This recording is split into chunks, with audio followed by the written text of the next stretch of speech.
coupable de tous les chefs d'accusation. L'écho du marteau du juge a retenti comme un coup de tonnerre dans la poitrine de Delilah Peterson, tandis qu'elle serrait la table de la défense, ses mains abîmées tremblant contre le bois froid. 68 ans, et elle allait mourir en prison pour quelque chose qu'elle n'avait pas fait. Madame Peterson, vous avez été déclarée coupable de meurtre au premier degré, de complot en vue de commettre une fraude et de blanchiment d'argent. Je vous condamne par la présente à la prison à perpétuité sans possibilité de libération conditionnelle. La salle d'audience a explosé. Les genoux de Delilah ont fléchi alors que la réalité s'abattait sur elle comme une douche froide. La perpétuité sans libération conditionnelle. Elle ne sentirait plus jamais le soleil sur son visage. Ne s'occuperait plus jamais de son petit jardin. Ne s'assiérait plus jamais sur son porche à regarder les enfants du quartier jouer comme elle le faisait autrefois. C'est une parodie de justice. La voix de son avocat commis d'office a percé le chaos, mais Delilah l'a à peine entendu. Le procureur, un homme au visage acéré qui l'avait dépeinte comme une tueuse de sang-froid, rangeait déjà sa mallette avec une efficacité satisfaite. Derrière elle, elle a entendu Madame Patterson, sa voisine, sangloter. Elle n'a pas fait ça. Delilah ne ferait pas de mal à une mouche, mais le jury ne l'avait pas cru. 12 étrangers avaient regardé une femme noire pauvre des quartiers défavorisés et avaient décidé qu'elle était capable de meurtre. Les preuves contre elle étaient accablantes, ont-ils dit. Ses empreintes digitales se trouvaient sur l'arme du crime. Son compte bancaire était soudainement renfloué d'argent inexpliqué. Des images de surveillance semblaient la placer sur les lieux. Tous des mensonges. Tous des mensonges parfaitement orchestrés. Alors que l'huissier s'approchait avec les menottes, l'esprit de Delilah s'est évadé vers une autre époque. 25 ans plus tôt, 3 garçons effrayés, sans nulle part où aller, avaient changé sa vie pour toujours. Être pauvre signifiait que l'on avait encore sa liberté. La gentillesse semblait la chose la plus naturelle du monde. Madame, je dois vous demander de vous lever et de placer vos mains derrière votre dos. La voix de l'huissier était plus douce qu'elle ne l'avait espéré.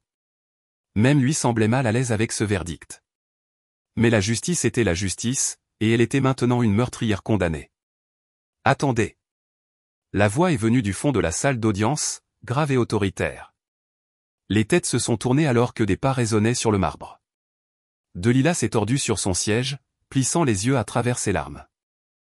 Un homme grand en costume anthracite coûteux a traversé l'allée centrale, sa présence changeant immédiatement l'énergie de la pièce.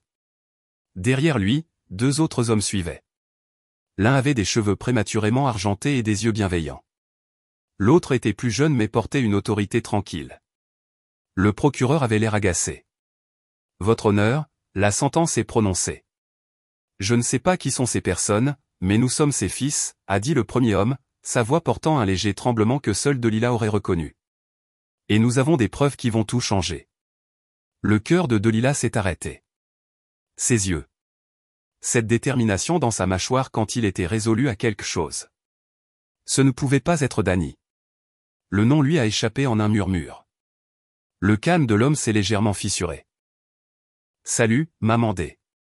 La salle d'audience est tombée dans un silence absolu.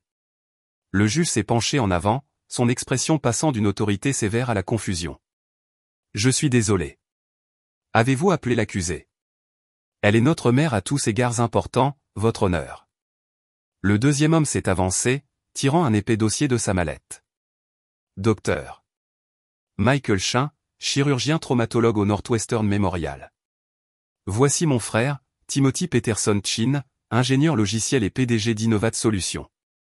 Et voici Daniel Peterson Rodriguez, avocat spécialisé dans les droits civiques et associé chez Rodriguez Martinez & Associates. La main de Delilah s'est portée à sa bouche. Ces garçons. Ces 3 garçons effrayés et maigrichons qui se pressaient autour de sa petite table de cuisine, se disputant le dernier biscuit.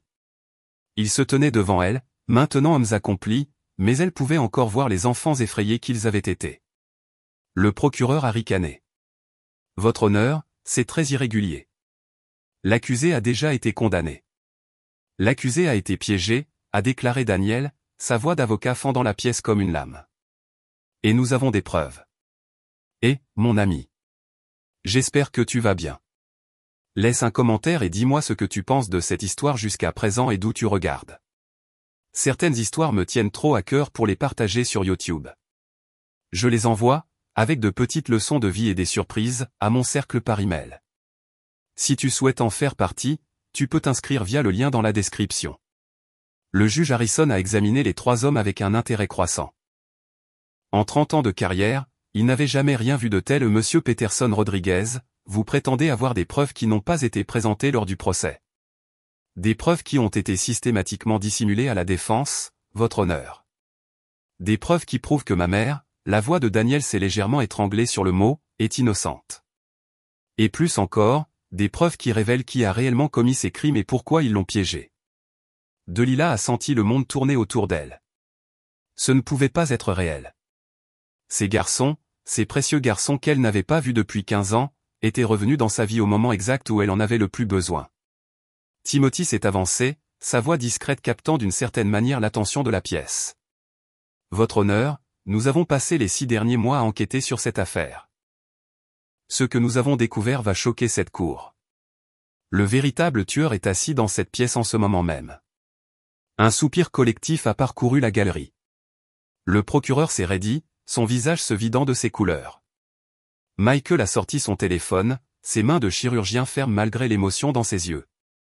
Nous avons des preuves vidéo, des dossiers financiers et des témoignages de témoins qui ont été menacés pour garder le silence.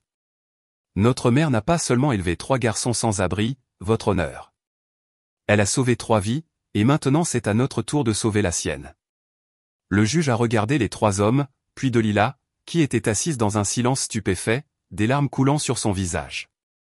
C'étaient ces garçons, les mêmes garçons qui se glissaient dans son lit pendant les orages.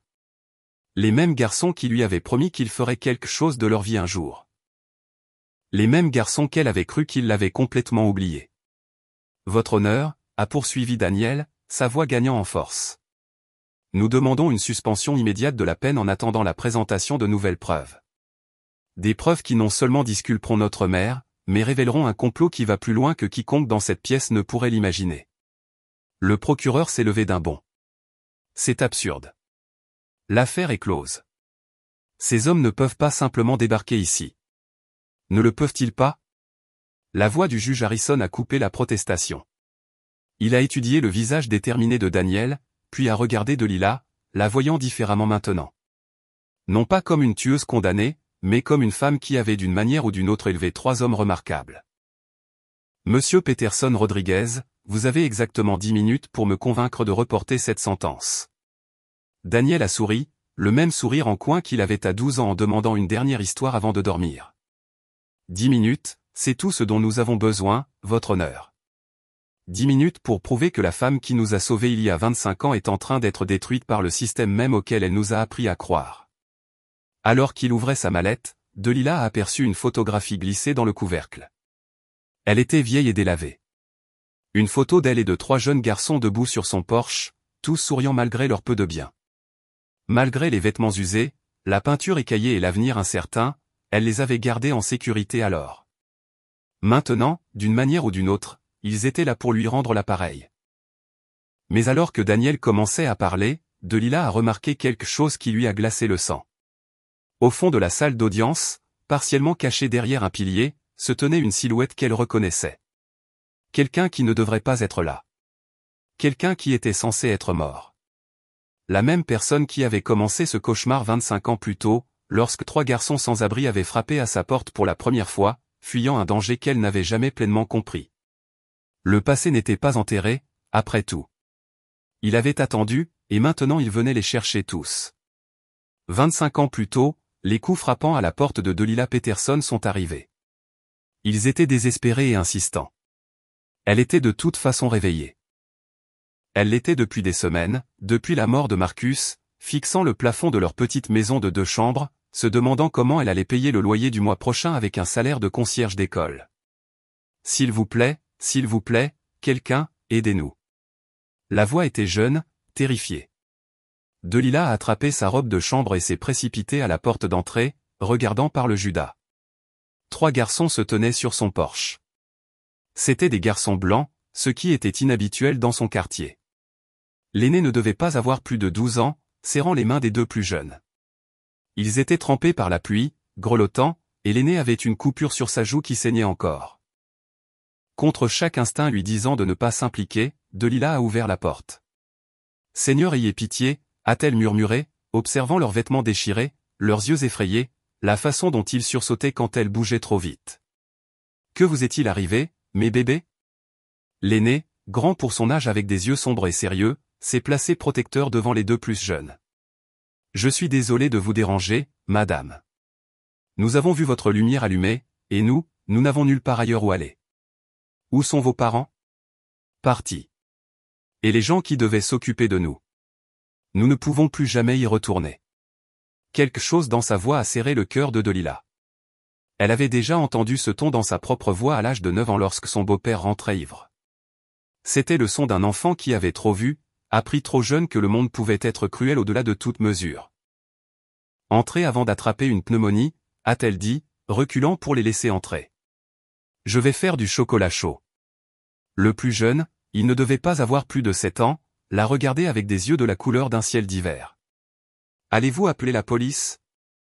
Voulez-vous que j'appelle la police ? » Le garçon du milieu, peut-être 9 ans, avec des traits doux et l'expression d'une vieille âme, a secoué la tête frénétiquement. « Ils ne nous croiront pas. Ils ne croient jamais les enfants comme nous. Des enfants comme nous. » Delila avait été une enfant comme ça aussi, autrefois. Dans sa petite cuisine, elle les a vus se blottir autour de sa petite table pendant qu'elle faisait chauffer du lait sur la cuisinière. Ils ne touchaient à rien sans permission. Ils se tenaient droit malgré leur épuisement. Ils disaient « S'il vous plaît et merci pour tout ». Quelqu'un leur avait appris les bonnes manières, mais quelqu'un d'autre leur avait appris à avoir peur.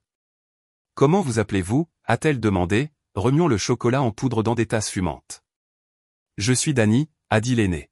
« C'est Mike, et c'est Timmy. » Danny, Mike et Timmy, a-t-elle répété, posant les tasses devant eux. « Je suis Madame Peterson. Miss Delila pour vous. » Danny a serré ses mains autour de la tasse comme si elle était précieuse. « Miss Delila, nous ne resterons pas longtemps. Nous avons juste besoin de nous reposer quelques heures et ensuite nous partirons. » Partir où ? Les garçons ont échangé des regards.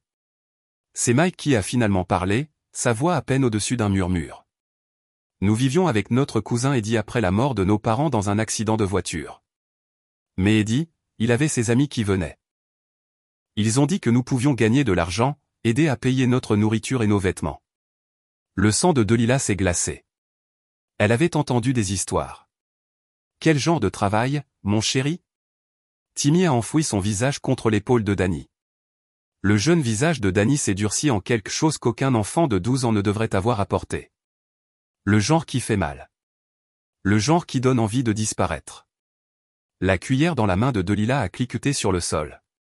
Ces bébés. Ces précieux bébés avaient été blessés. Nous nous sommes enfuis cette nuit, a poursuivi Danny, sa voix calme malgré le traumatisme derrière elle. Eddie va être vraiment en colère quand il va le découvrir. Il a dit que si nous essayions un jour de partir, il nous traquerait. Il a dit que personne ne nous croirait de toute façon parce que nous ne sommes que des enfants placés. Des enfants placés. Delila connaissait ce système. Elle savait à quel point il était facile pour les enfants de glisser à travers les mailles du filet, de devenir invisibles, superflus. Vous êtes en sécurité ici, s'est-elle entendu dire, bien qu'elle n'ait aucune idée de comment elle rendrait cela vrai. Personne ne vous fera de mal tant que vous serez sous mon toit. C'était une promesse qui allait changer toute leur vie pour toujours. Au cours des 3 jours suivants, les garçons lui ont raconté leur histoire par fragments. Des parents tués par un chauffard ivre 2 ans auparavant. Un cousin qui avait semblé être le salut, mais s'était avéré être quelque chose de plus sombre. Un réseau d'hommes qui traitaient les enfants comme des marchandises. Et Danny, le courageux Danny de 12 ans, qui avait planifié leur évasion pendant des mois, attendant le moment parfait où Eddie et ses amis seraient distraits par un trafic de drogue qui avait mal tourné. Nous aurons 18 ans un jour, avait dit Danny leur 3e soir, l'aidant à faire la vaisselle dans la cuisine qui pouvait à peine accueillir 2 personnes. Et quand nous le ferons, nous nous assurerons que personne ne fasse plus jamais de mal aux enfants comme ils nous ont fait du mal. Delila avait regardé ce garçon sérieux avec ses yeux trop vieux et sa gentillesse envers ses jeunes frères, et elle avait pris une décision qui défiait la logique, l'économie et toute considération pratique dans sa vie. Tu n'as pas besoin d'attendre d'avoir 18 ans pour commencer à faire la différence, lui a-t-elle dit. Tu as déjà sauvé Mike et Timmy. Maintenant, laisse-moi vous sauver tous les 3. Mais le 4e matin, Tout a changé. Delila s'est réveillée pour trouver Eddie Costano debout dans son salon. C'était un homme qu'elle n'avait vu que dans les cauchemars décrits par les garçons. Grand, mince, avec des yeux pâles qui semblaient vous transpercer. Il portait un costume coûteux malgré l'heure matinale, et deux hommes plus grands le flanquaient comme des serre-livres. Les garçons étaient introuvables.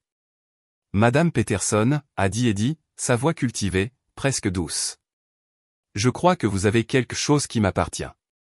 Ces garçons n'appartiennent à personne d'autre qu'à eux-mêmes, a dit Delila, bien que sa voix tremblait. Elle serrait plus fort sa robe, essayant d'avoir l'air plus courageuse qu'elle ne l'était. Eddie a souri, et c'était pire que s'il l'avait menacée. J'ai peur qu'il y ait un malentendu. Vous voyez, je suis leur tuteur légal. J'ai les papiers pour le prouver. Il a fait un signe de tête à l'un de ces hommes, qui a sorti un dossier. Les documents semblaient officiels, papiers de garde, ordonnances judiciaires, même des dossiers médicaux. Tout était légitime. Tout était mensonge.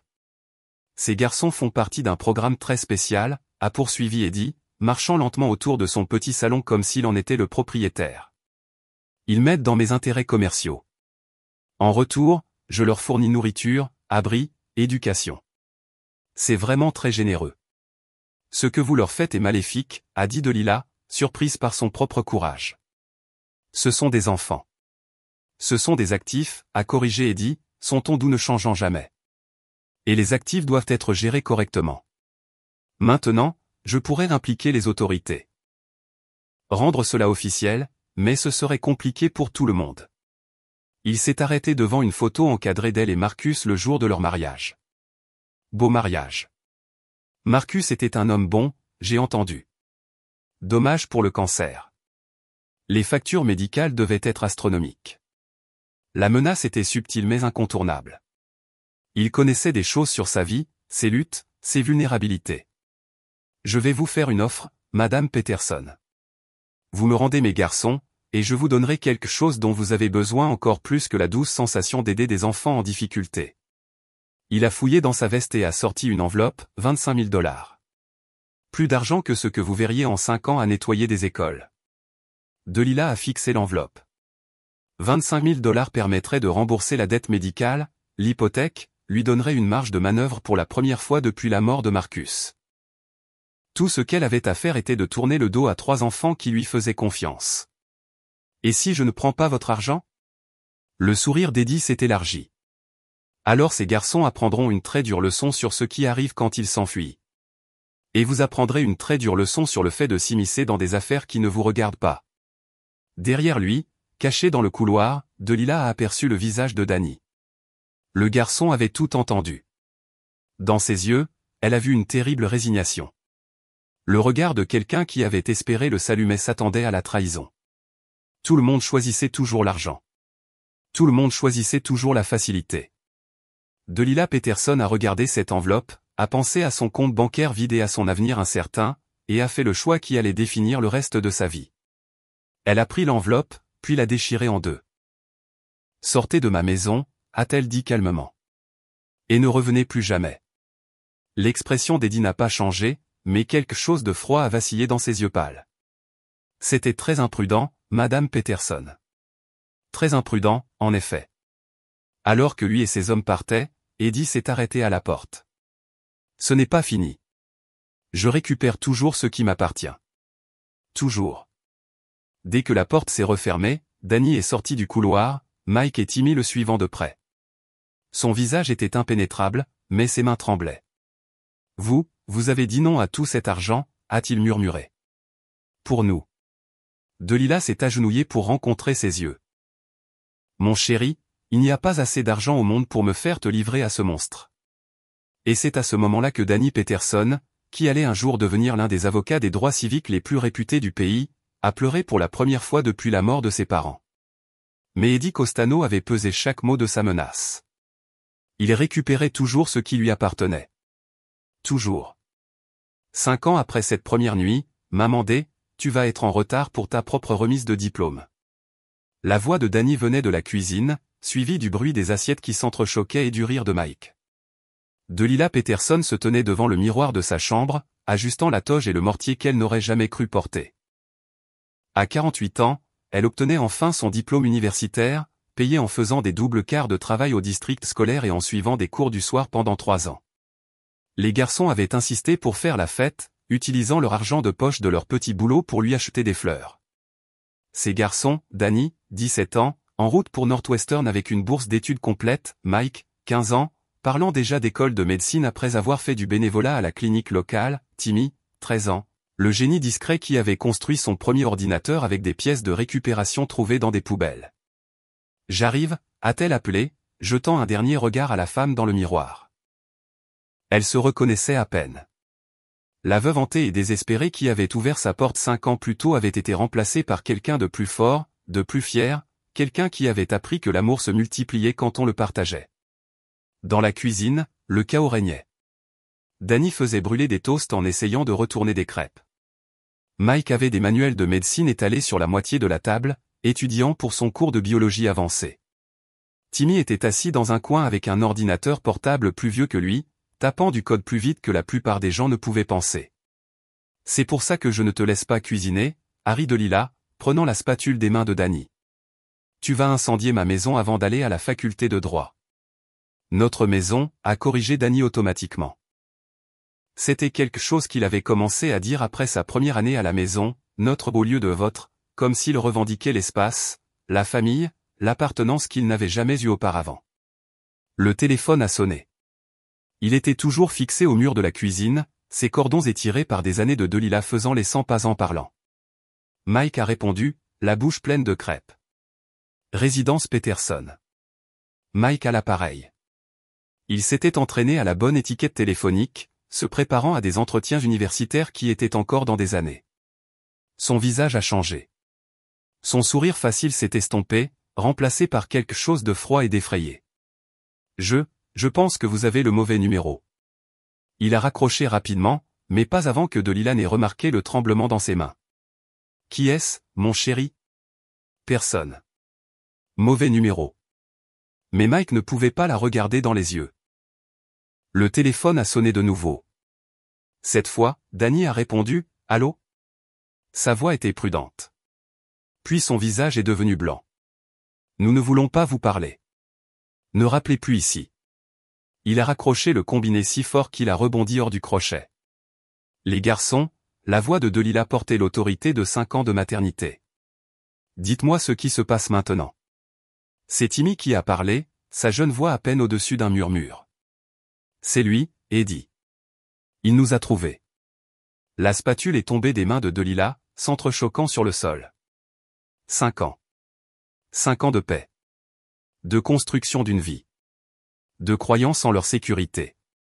Elle s'était permis d'oublier que les monstres ne disparaissaient pas simplement parce qu'on le souhaitait. Qu'a-t-il dit? La mâchoire de Danny s'est serrée. Cette obstination qu'elle connaissait signifiait qu'il était sur le point de faire quelque chose de protecteur et probablement stupide.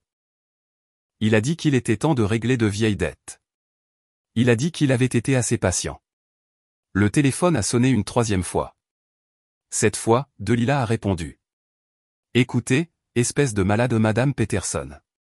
La voix d'Eddie était exactement comme elle s'en souvenait, cultivée, douce, terrifiante dans sa calme rationalité. Cela fait trop longtemps. Comment vont les garçons? Ils grandissent vite, j'imagine. Restez loin de ma famille. Votre famille? Eddie a ricané. Madame Peterson, ces garçons ne seront jamais votre famille. Le sang est le sang, et la tutelle légale est la tutelle légale. J'ai été patient parce que je suis un homme raisonnable, mais ma patience a des limites. Ils ont 17, 15 et 13 ans. Ils peuvent parler d'eux-mêmes sur l'endroit où ils veulent vivre. Le peuvent-ils? Très intéressant. Dites-moi, Madame Peterson. Danny est-il au courant du fonds de fiducie que ses parents lui ont laissé? Celui qui accumule des intérêts depuis 7 ans. Il vaut pas mal maintenant. Près d'un demi-million de dollars. Le sang de Delila s'est glacé. De quoi parlez-vous? Oh, vous ne le saviez pas? Ses parents étaient bien assurés. Très bien assurés. Et moi, en tant que son tuteur légal, j'ai géré ses fonds très attentivement. Bien sûr, si Danny devait s'aliéner de moi, eh bien, il pourrait y avoir des questions sur où une partie de cet argent est passée. Des questions malheureuses. L'implication était claire. Eddie avait volé l'héritage des garçons, et maintenant il était piégé. S'il le dénonçait, il ferait face à de graves accusations. Mais s'ils essayaient de réclamer leur argent, voici ce qui va se passer, a poursuivi Eddie, sa voix ne perdant jamais son ton agréable. Vous allez convaincre ces garçons de rentrer chez leur vraie famille, où je vais faire des allégations très inconfortables concernant une femme noire pauvre qui vivait bien au-dessus de ses moyens au cours des 5 dernières années. Étonnant comme vous avez pu payer vos études universitaires avec un salaire de concierge, n'est-ce pas? Et cette nouvelle voiture que vous avez achetée le mois dernier, l'ordinateur portable pour le jeune Timothy, des cadeaux très généreux pour quelqu'un avec vos revenus. Delilah a senti le monde basculer. Vous nous avez surveillés. J'ai protégé mes intérêts. Et mes intérêts incluent 3 jeunes hommes qui m'appartiennent. Ils appartiennent à des gens qui les aiment. L'amour. Le rire d'Eddie était doux, empoisonné. Madame Peterson, l'amour est un luxe que ces garçons ne peuvent se permettre. Je leur offre quelque chose de bien plus précieux, la survie dans un monde qui ne se soucie pas des enfants abandonnés. Vous leur avez donné de l'espoir, ce qui est cruel. Je leur donne la réalité, ce qui est bienveillant. Vous leur donnez des cauchemars. Je leur donne un but et du pouvoir. Savez-vous ce qui arrive aux jeunes hommes idéalistes qui pensent que le monde leur doit la justice? Ils sont écrasés. Mais les jeunes hommes qui comprennent que le monde est transactionnel, ils prospèrent. Par la fenêtre de la cuisine, Delilah pouvait voir une voiture noire garée de l'autre côté de la rue. Elle n'y était pas 1 heure plus tôt. Vous avez 48 heures pour les convaincre, a dit Eddie. Après ça, je ne serai plus raisonnable. Et Madame Peterson, je veux que vous compreniez quelque chose très clairement. Il ne s'agit plus seulement des garçons. Vous avez rendu cela personnel quand vous avez déchiré mon enveloppe. Quand vous avez choisi d'interférer. Maintenant vous faites aussi partie de l'équation. Qu'est-ce que ça veut dire? Cela signifie que d'une manière ou d'une autre, vous allez payer pour le désagrément que vous m'avez causé. La ligne est devenue morte. Delilah est restée figée, le combiné bourdonnant dans sa main. Derrière elle, 3 jeunes hommes regardaient avec des visages pleins de questions et d'une peur croissante. Mamandé, la voix de Danny était petite, plus jeune que ses 17 ans. Qu'est-ce qu'il voulait? Elle s'est tournée pour les regarder. Ces garçons, son cœur, sa raison de vivre. Danny, avec son instinct protecteur féroce et ses rêves de devenir avocat des droits civiques. Mike, avec ses mains douces et sa détermination à guérir les gens. Timmy, avec son intelligence tranquille et sa foi que la technologie pouvait tout résoudre. Eddie avait raison sur une chose. Le monde était cruel envers les jeunes hommes idéalistes. Mais il avait tort sur tout le reste. Ces garçons n'étaient pas des marchandises à posséder ou des outils à utiliser. C'étaient des êtres humains ayant le droit de choisir leur propre avenir. Mais choisir signifiait tout risquer, y compris elle. Il veut que vous reveniez vers lui, a-t-elle finalement dit. Et il menace de me faire du mal si vous ne le faites pas. Le silence qui a suivi était assourdissant. Puis Danny a parlé, sa voix d'un calme mortel. Quel genre de menace? Le genre qui pourrait me mettre en prison pour des choses que je n'ai pas faites. Alors nous y allons, a dit Mike immédiatement. Nous retournons avec lui. Nous vous protégeons comme vous nous avez protégés. Non. Le mot est sorti plus fort que Delilah ne l'avait voulu. Absolument pas. Vous ne vous sacrifiez pas pour moi. Pourquoi pas, a demandé Timmy, son jeune visage sérieux. Vous vous êtes sacrifié pour nous. C'est différent. Je suis une adulte. J'ai fait mon choix. Nous ne sommes plus des enfants, a dit Danny. Et soudain, il avait tout l'air de l'homme qu'il était en train de devenir. Nous avons aussi le droit de faire des choix. Pas ce choix. Jamais ce choix. Mais même en le disant, Delilah savait qu'ils étaient à un carrefour. Il y a 5 ans, elle avait choisi de les protéger d'un monstre. Maintenant, ce monstre était de retour, plus fort et plus dangereux que jamais. Et cette fois, il ne menaçait pas seulement les garçons. Il les menaçait tous. Dehors, le moteur de la voiture noire a démarré. Par la fenêtre, Delilah a aperçu Eddie sur le siège passager. Il a levé la main dans une caricature de salut amical, puis a pointé sa montre. 48 heures. Le compte à rebours de la catastrophe avait commencé. Cette nuit-là, pendant que les garçons dormaient, Delilah s'est assise à sa table de cuisine et a écrit 3 lettres. Des lettres qui expliquaient tout. Des lettres d'adieu. Des lettres qu'elle priait de ne jamais avoir à envoyer parce qu'elle avait déjà fait son choix. Elle ne le leur avait juste pas encore dit. 25 ans plus tard, debout dans cette salle d'audience, les menottes mordant ses poignets, Delilah se souviendrait de ce moment. Le moment où elle a décidé de sauver ses garçons une dernière fois, le moment où elle a décidé de se sacrifier. Eddie Costano avait été patient pendant 5 ans, construisant son piège avec soin, méthodiquement. Le lendemain, il le déclencherait, et Delilah Peterson, qui avait passé 5 ans à réapprendre à espérer, découvrirait que certains monstres ne cessent jamais de chasser. Ils attendent juste le moment parfait pour frapper. Le lendemain matin a apporté une normalité trompeuse. Delilah a préparé le petit déjeuner comme d'habitude, bien que ses mains tremblaient en versant le jus d'orange.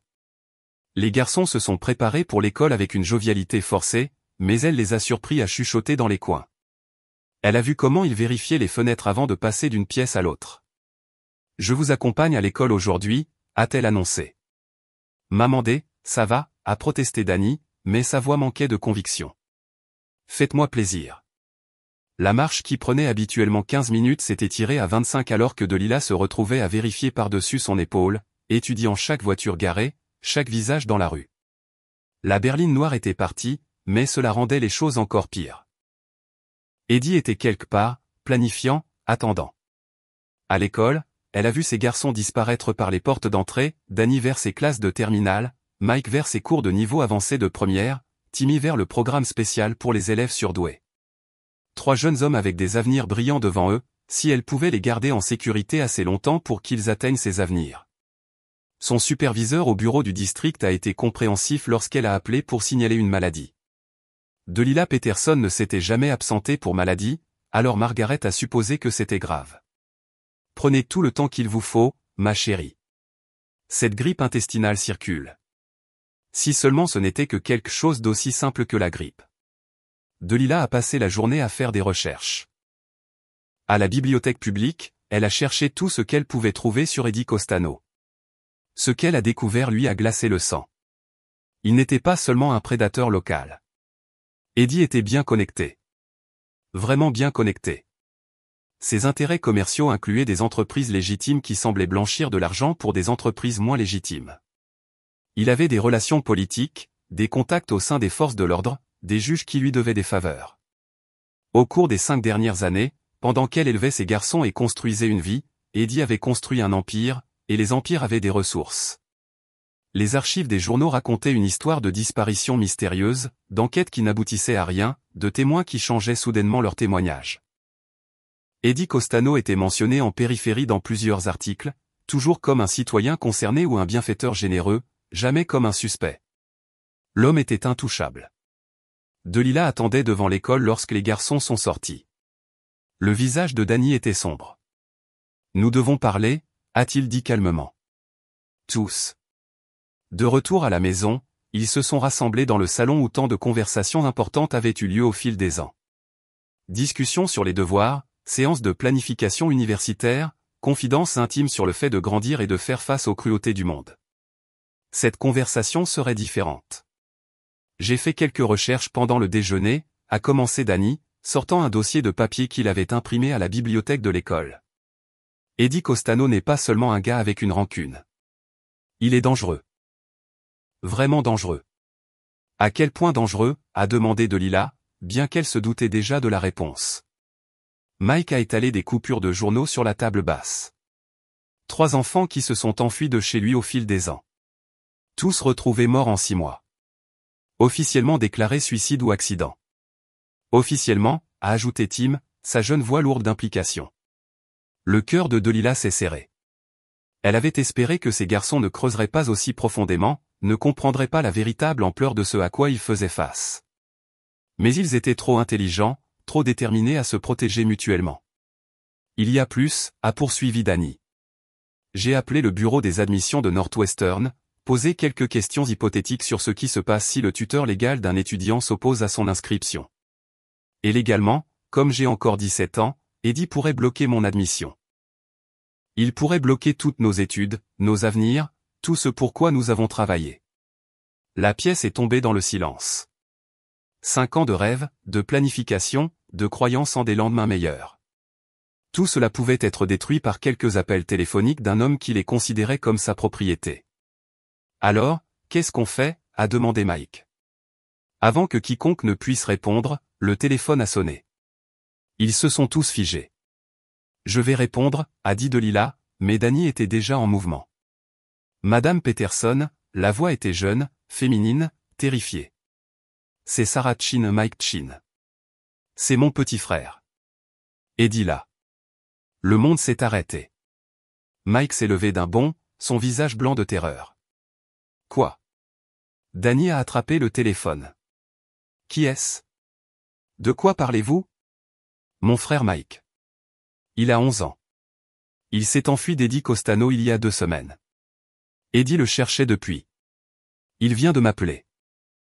Il a dit qu'il avait Mike et qu'il l'échangerait contre votre Mike. 1 pour 1. Delilah a senti le sol s'effondrer sous elle.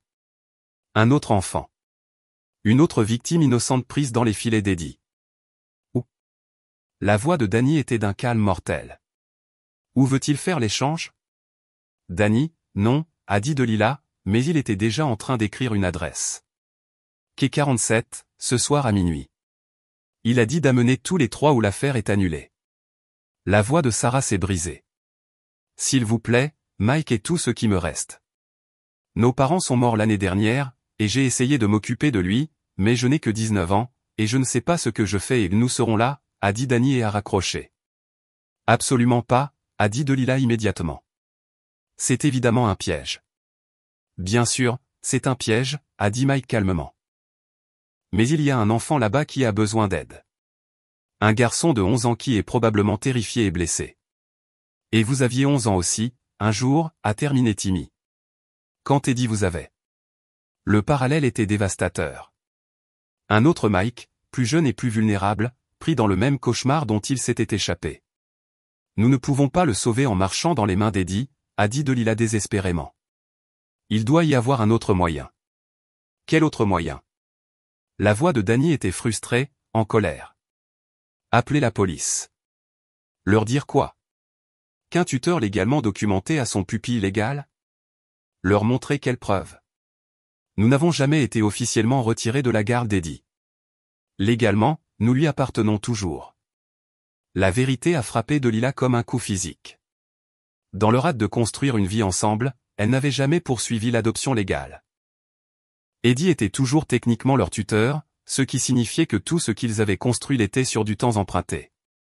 Il a planifié ça, a-t-elle murmuré. Tout ça. Il nous a laissé 5 ans de bonheur parce qu'il savait qu'il pouvait nous l'enlever quand il le voulait. L'argent de l'héritage, a dit Timmy soudainement. Danny, si tu es toujours légalement son pupille, alors il contrôle toujours ton fonds de fiducie. Mais si quelque chose lui arrivait, l'argent irait où? A demandé Mike. À la prochaine famille de Danny, ce qui serait nous si nous étions légalement adoptés par Maman D. Les yeux de Danny se sont écarquillés de compréhension. Il ne peut pas nous laisser partir parce qu'il a besoin de l'argent, et il ne peut plus voler le fonds de fiducie beaucoup plus longtemps sans que quelqu'un ne le remarque. Alors, il a besoin de nous sous son contrôle de façon permanente. Ou mort, a dit Mike calmement. Le mot a plané dans l'air comme du poison. C'est pourquoi l'échange, a réalisé Delilah. Il vous récupère et il a un levier pour s'assurer que vous n'essayez plus jamais de partir. Un garçon de 11 ans dont la vie dépend de votre obéissance. Alors nous n'y allons pas, a dit Timmy. Nous trouvons un autre moyen d'aider l'enfant.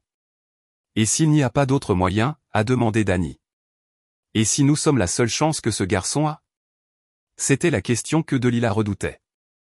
La même question à laquelle elle avait été confrontée il y a 5 ans, lorsque 3 garçons effrayés avaient frappé à sa porte. La même question à laquelle elle était confrontée tous les jours, combien de soi-même sacrifie-t-on pour protéger l'innocent? Il pourrait y avoir un moyen, a-t-elle dit lentement. Mais ça ne va pas vous plaire. Les garçons ont attendu. Nous rappelons Eddie. Nous acceptons l'échange, mais pas comme il le veut. Maman D, écoute-moi. Eddie vous veut tous les 3 parce que vous valez plus ensemble. Vous validez les histoires des uns et des autres. Vous vous soutenez mutuellement. Vous êtes plus difficile à contrôler séparément. Mais s'il ne pouvait en avoir qu'un de vous? Le visage de Danny s'est refroidi de compréhension. Vous voulez que l'un de nous s'échange contre l'enfant. Je veux m'échanger. Non. Le mot est venu des 3 garçons simultanément. Oui. Je vais au quai. Je dis à Eddie que je prendrai la place des 2 Mike, le garçon qui le retient est notre Mike. Une femme adulte contre 2 enfants. Il n'acceptera pas. Danny a dit qu'il ne vous voulait pas. Il nous veut. Il veut me faire du mal. Il le veut depuis 5 ans, et il sait que la meilleure façon de me faire du mal est de passer par vous. Mais si je m'offre volontairement, vous marcheriez dans un piège mortel, a dit Mike. Peut-être. Ou peut-être que je vous achèterai du temps pour obtenir de l'aide, pour trouver des preuves pour le démasquer pour ce qu'il est vraiment. Ou peut-être que vous seriez juste morte, a dit Timmy sans détour. Delilah a regardé ces 3 garçons, des jeunes hommes maintenant, vraiment, mais toujours ces bébés à tous égards importants. Danny avec son sens féroce de la justice. Mike avec ses mains guérisseuses et son cœur doux. Timmy, avec son esprit brillant et son courage tranquille. Ils allaient changer le monde un jour. Elle le voyait en eux, la façon dont ils pensaient aux autres avant eux-mêmes, la façon dont ils avaient grandi, passant d'enfants traumatisés à de jeunes hommes compatissants et déterminés, mais seulement s'ils vivaient assez longtemps. Il y a autre chose, a-t-elle dit calmement. Quelque chose que je ne vous ai pas dit. Elle est allée dans sa chambre et est revenue avec les 3 lettres qu'elle avait écrites la nuit précédente. Chacune était adressée à un garçon différent. S'il t'arrive quelque chose, il ne nous arrivera rien, a dit Danny avec ferveur. S'il m'arrive quelque chose, a-t-elle poursuivi, ces lettres expliquent tout sur l'argent de l'assurance de vos parents, sur les connexions d'Eddie, sur la façon de contacter les personnes qui peuvent vous aider. Des gens du milieu juridique, pas des flics. Des gens qui me doivent des faveurs depuis que j'ai aidé leurs enfants à l'école. M'amender, s'il te plaît. La voix de Mike se brisait. Ne fais pas ça. Je dois le faire. Ce petit garçon là-bas, c'est le Mike de quelqu'un. Le bébé de quelqu'un qui a juste besoin d'une chance de grandir en sécurité. Comment puis-je le laisser souffrir alors que j'ai le pouvoir d'aider? De la même manière qu'Eddie laisse les enfants souffrir, a dit Timmy calmement. En te choisissant toi plutôt qu'eux. Les mots ont frappé comme une gifle. Timmy, son doux et calme Timmy, venait de la comparer aux monstres qu'ils fuyaient tous. Ce n'est pas juste, a-t-elle dit. N'est-ce pas? Vous choisissez de sauver un étranger plutôt que de rester avec les 3 personnes qui ont le plus besoin de vous.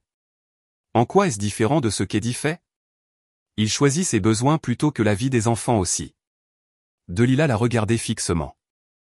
Ce garçon de 13 ans qui voyait le monde avec une telle clarté que cela faisait parfois mal. Parce que, a dit Danny lentement, la compréhension naissant dans ses yeux. Il ne s'agit pas de choisir des étrangers plutôt que la famille. Il s'agit de choisir le genre de personne que l'on veut être. Il a regardé ses frères, puis Delilah. Il y a 5 ans, vous auriez pu prendre l'argent d'Eddie et nous rejeter. Cela aurait été plus sûr, plus intelligent, plus facile. Mais vous ne l'avez pas fait, parce que ce n'est pas qui vous êtes. Et maintenant, a poursuivi Mike, vous ne pouvez pas laisser un enfant souffrir juste pour nous garder en sécurité, parce que ce n'est toujours pas qui vous êtes. Mais ce n'est pas non plus qui nous sommes, a ajouté Timmy. Nous ne laissons pas la famille marcher seule vers le danger. Le téléphone a sonné de nouveau. Cette fois, ils l'ont tous regardé comme s'il s'agissait d'une arme chargée. Delilah a répondu. J'espère que vous avez eu le temps d'examiner mon offre. La voix douce d'Eddie a rempli la cuisine. Je vais vous faire une contre-offre, a dit Delilah. Moi pour les 2 garçons. Celui que vous retenez est le nôtre. Le rire d'Eddie était doux, sincèrement amusé. Madame Peterson, vous continuez de me surprendre, mais je crains que vous ne compreniez mal la situation. Ce n'est pas une négociation. Vous n'avez rien que je veuille. J'ai quelque chose que vous voulez plus que les garçons, c'est la vengeance. Vous avez passé 5 ans à planifier ça parce que je vous ai humilié. Je les ai choisis plutôt que votre argent, et cela a blessé votre orgueil. Eh bien, voici votre chance de me faire du mal en retour. Prenez-moi à leur place. Tentant, a dit Eddie, mais finalement inutile. Vous voyez, Madame Peterson, il ne s'agissait jamais seulement de récupérer les garçons. Il s'agissait de leur donner, à eux et à vous, une leçon sur les conséquences, sur ce qui se passe quand les gens s'immiscent dans mes affaires. Quelle leçon? Qu'il n'y a pas de refuge. Peu importe la distance que vous parcourez, peu importe combien de temps vous vous cachez, je vous trouverai. Je prendrai tout ce qui vous tient à cœur, et je vous ferai regarder sa destruction. La ligne est restée silencieuse un instant. Quai 47, minuit. Les trois garçons où le jeune Michael Chin meurt lentement et douloureusement pendant que sa sœur écoute au téléphone. Et Madame Peterson ne pensait même pas à impliquer les autorités. J'ai des amis dans chaque agence qui comptent. Oh, et Madame Peterson. Ce n'est que le début. Après ce soir, vous comprendrez que croiser Eddie Costano a des conséquences qui durent toute une vie. La ligne est devenue morte. Delilah a raccroché le téléphone et s'est tournée pour faire face à trois jeunes hommes qui la regardaient avec un mélange de peur, de détermination et d'amour. Eh bien, a dit Danny calmement. J'imagine que nous allons au quai. Tous, a ajouté Mike. Tous ensemble, a terminé Timmy. Delilah voulait argumenter, voulait les enfermer dans leur chambre, voulait les protéger comme elle l'avait fait pendant 5 ans. Mais en regardant leur visage, elle a réalisé quelque chose qui lui a brisé le cœur et l'a rempli simultanément. Ils n'étaient plus ces petits garçons. C'étaient de jeunes hommes qui faisaient des choix d'adultes sur le genre de personnes qu'ils voulaient être. Et ils choisissaient d'être le genre de personnes qui n'abandonnaient pas leur famille, même si cela devait les tuer. Dehors, des nuages d'orage s'accumulaient. À minuit, il pleuvrait. Un temps parfait pour la fin de tout ce qu'ils avaient construit ensemble. Un temps parfait pour qu'Eddie Costano récupère enfin ce qu'il croyait être le sien. Dans 6 heures, d'une manière ou d'une autre, tout allait changer. La seule question était de savoir si l'un d'entre eux survivrait pour voir l'aube. Le quai 47 était un cimetière de conteneurs rouillés et de rêves brisés. La tempête était arrivée tôt, transformant la nuit en une symphonie de pluie contre le métal et de vagues contre le béton. Delilah et ses trois garçons se sont blottis près de l'entrée, trempés jusqu'aux os malgré leur veste de pluie. Il est en retard, a murmuré Mike, son souffle visible dans l'air froid. Il n'est pas en retard, a répondu Danny d'un ton sombre. Il nous observe, s'assurant que nous sommes venus seuls, s'assurant que nous avons peur. Timmy a serré son sac d'ordinateur portable contre sa poitrine. À l'intérieur, caché sous des devoirs scolaires, se trouvait un enregistreur numérique, leur seule police d'assurance. S'ils ne survivaient pas à la nuit, au moins il y aurait des preuves de ce qui s'était réellement passé. Là, Delilah a pointé vers l'extrémité du quai. Une silhouette a émergé d'entre deux conteneurs, marchant lentement, délibérément. Même de loin, Eddie Costano captait l'attention. Il portait un manteau coûteux qui laissait glisser la pluie comme si de rien n'était. Ses cheveux pâles étaient parfaitement coiffés malgré le temps. Il n'était pas seul. 2 hommes le flanquaient. Les mêmes gros bras d'il y a 5 ans, vieillis mais non moins dangereux. Et entre eux, à peine visible dans l'obscurité, se trouvait une petite silhouette. Un enfant. Michael Chin, a soufflé Delilah. Alors qu'il s'approchait, la ressemblance avec son Mike est devenue déchirante de clarté. Les mêmes traits doux, les mêmes yeux intelligents. Mais là où son Mike se tenait avec une confiance tranquille, ce garçon irradiait la terreur. Madame Peterson a appelé Eddie quand ils étaient à 20 pieds l'un de l'autre. Si ponctuel. J'ai toujours admiré ça chez vous. Laissez le garçon partir, a dit Delilah. Nous sommes là. Vous avez ce que vous vouliez. Le sourire d'Eddie était visible même dans l'obscurité. Vraiment? Voyons voir. Daniel, approchant de ses 18 ans, bourse complète pour Northwestern, esprit juridique brillant. Son regard a glissé. Michael, 16 ans maintenant, déjà accepté dans des programmes d'admission anticipés dans 3 écoles de médecine. Remarquable. Enfin, ses yeux se sont posés sur Timmy. Et Timothy, 13 ans et déjà capable de construire des systèmes informatiques qui impressionnent les étudiants de 3e cycle. Des enfants extraordinaires, tous. Ce ne sont plus des enfants, a dit Delilah. Ils peuvent faire leur propre choix. Le peuvent-ils? Eddie a fait un geste vers son captif. Le jeune Michael, ici, pensait qu'il pouvait faire ses propres choix aussi. Il pensait pouvoir fuir ses responsabilités. Comment cela s'est-il passé? Le garçon de 11 ans a gémi, et Delilah a vu son Mike tressaillir. Le son était trop familier, trop évocateur de leur propre cauchemar. Que voulez-vous, Eddie? Danny s'est avancé, sa jeune voix portant une autorité qui a fait bouger nerveusement les hommes flanquant Eddie. Que voulez-vous vraiment, car il ne s'agit plus de nous. Il s'agit de vous qui avez besoin de prouver que vous avez le contrôle. L'expression d'Eddie a vacillé juste un instant avec quelque chose qui aurait pu être de la surprise. Tu es devenu éloquent, Daniel. La faculté de droit te conviendra, si tu vis assez longtemps pour l'avoir. Le fonds de fiducie, a dit Timmy soudainement. Tout le monde s'est tourné pour le regarder. Vous avez volé l'héritage de Danny. C'est pourquoi vous avez besoin de nous. Pas pour la vengeance, pour l'argent. Le silence qui a suivi était assourdissant à l'exception de la pluie. Très bien, Timothy, a dit Eddie finalement. Bien que voler soit un mot si laid. Je préfère gérer des actifs pour le bénéfice de mes pupilles. Combien, a demandé Mike calmement. Le fonds de fiducie valait 500 000 $ à la mort de vos parents, Daniel. Avec les intérêts et un investissement judicieux, il devrait valoir près de 800 000 $ maintenant. Le sourire d'Eddie était froid. Devrait. Malheureusement, élever 3 garçons coûte cher. Tuteur privé, soins de santé, logement, nourriture. Vous n'avez rien fourni de tout cela. La voix de Danny était tendue d'une rage contenue. Nous vivions dans la rue avant que maman ne nous recueille. Des détails. Le fait est que l'argent est parti. Tout. Et si certaines autorités devaient enquêter sur ma gestion de vos actifs, vous iriez en prison, a terminé Delilah. À moins que je ne puisse prouver que vous trois viviez avec une tutrice inadaptée qui vous exploitait pour un gain financier.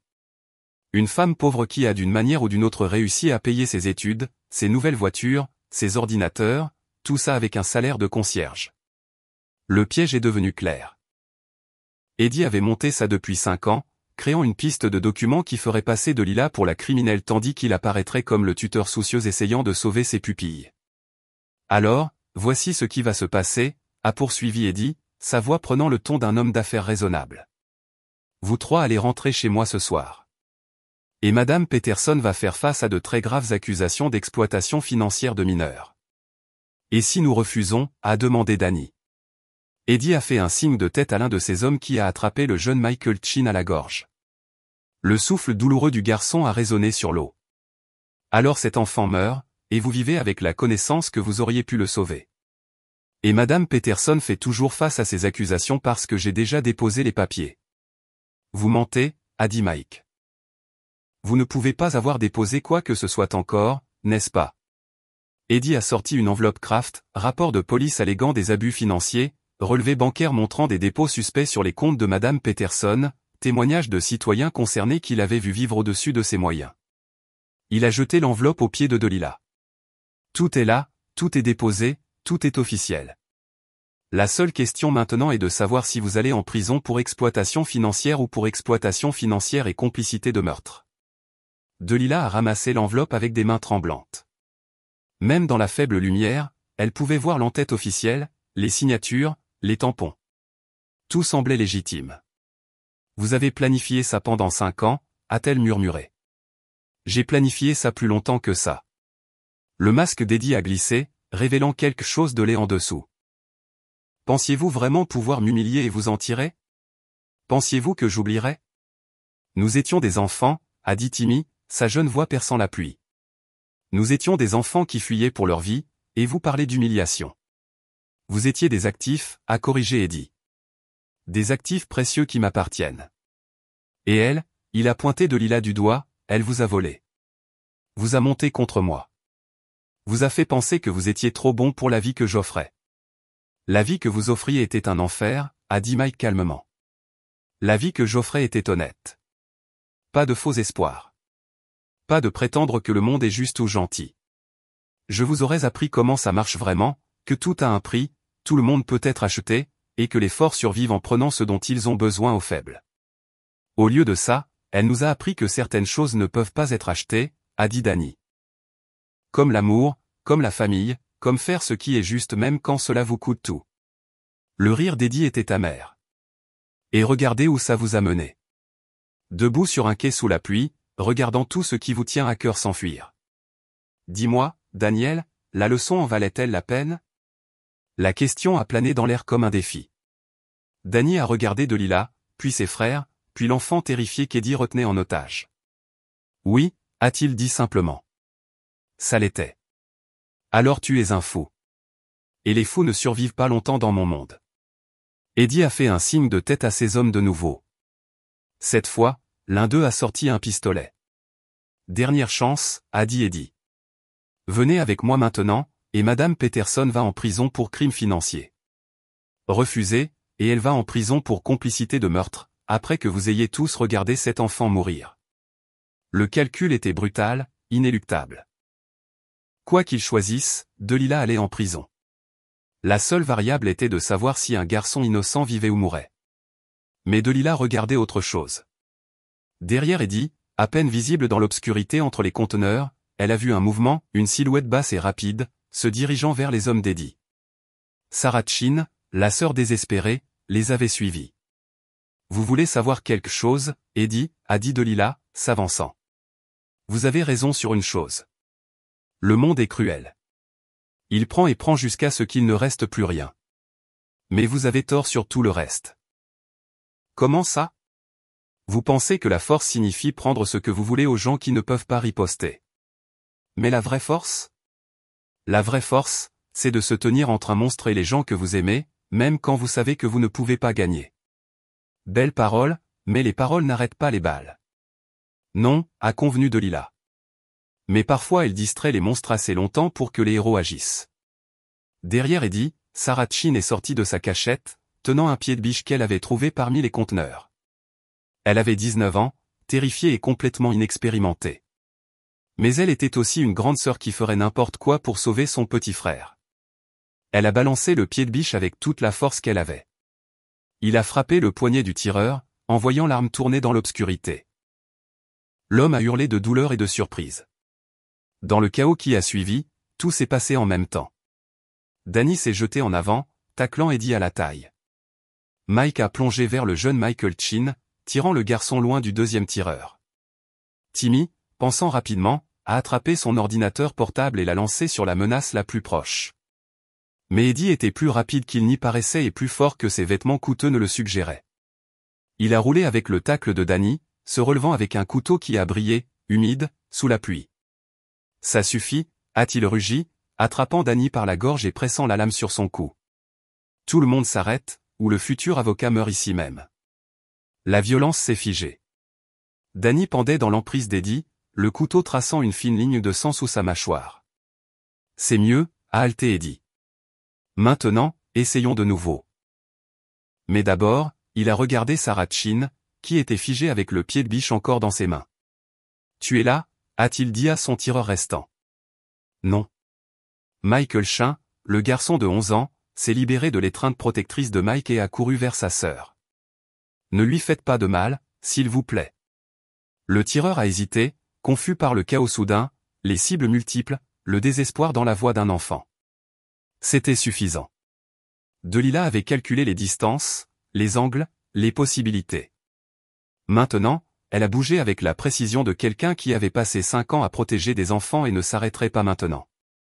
Elle a taclé le tireur bas et fort, le poussant en arrière vers le bord du quai. Ils ont heurté la rambarde ensemble, en équilibre précaire au-dessus de l'eau noire en contrebas. « Mamandé » a crié Timmy. Le tireur était plus fort, mais Delilah était désespérée. Elle a griffé ses yeux, sa gorge, tout ce qui l'empêcherait de blesser ses enfants. Ils se sont battus au bord du monde, la pluie rendant tout glissant, dangereux. Derrière elle, elle a entendu la voix d'Eddie. Lâche le couteau, ou elle passe par-dessus bord. Elle s'est retournée pour voir Mike tenir le pistolet tombé, le pointant sur Eddie avec les mains fermes d'un chirurgien. Mais Eddie avait toujours Danny, toujours le couteau sur sa gorge. Tu ne me tireras pas dessus, Michael, a dit Eddie calmement. Tu es un guérisseur, pas un tueur. Ce n'est pas dans ta nature. Tu as raison, a dit Mike calmement. Ça ne l'est pas. Et puis il a légèrement ajusté son tir et a tiré sur Eddie dans la rotule. Eddie a hurlé et est tombé, relâchant Danny. Le couteau a cliqueté sur le béton mouillé. Mais le combat de Delilah n'était pas terminé.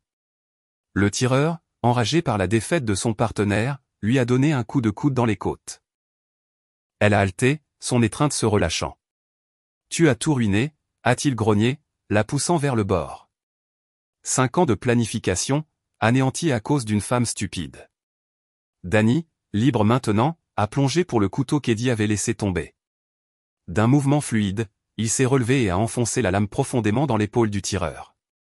L'homme a crié et a trébuché en arrière, relâchant Delilah. Un instant, il a semblé qu'ils avaient gagné. Puis Eddie, saignant et furieux, a sorti un deuxième pistolet d'un étui de cheville. Si je ne peux pas les avoir, a-t-il haleté, son visage tordu de douleur et de rage, alors personne ne les aura. Il a levé le pistolet vers les enfants. Tous, ces trois originaux, et les frères et sœurs Chin qui avaient osé le défier. Delilah n'a pas réfléchi, elle a juste bougé. Elle s'est jetée entre Eddie et les enfants. Au moment où il a appuyé sur la gâchette, la balle l'a frappé à la poitrine, la faisant tourner sur elle-même. Elle a heurté le béton durement, sa vision brouillée immédiatement. Mamandé.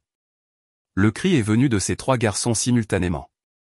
Eddie a lutté pour se lever, levant le pistolet de nouveau. Tu aurais dû prendre l'argent, a-t-il dit. Il y a toutes ces années. Tu aurais dû. Mike lui a tiré dessus de nouveau, cette fois dans l'autre rotule. Eddie s'est effondré, le pistolet glissant sur le quai. Danny était aux côtés de Delilah instantanément, pressant ses mains contre la blessure sanglante à sa poitrine. Reste avec nous, Mamandé. Reste avec nous. Appelez le 911, a crié Mike à Sarah Chin, qui tenait son petit frère et pleurait. Non, a murmuré Delilah, sa voix faible mais urgente. Écoutez-moi. Tous, écoutez.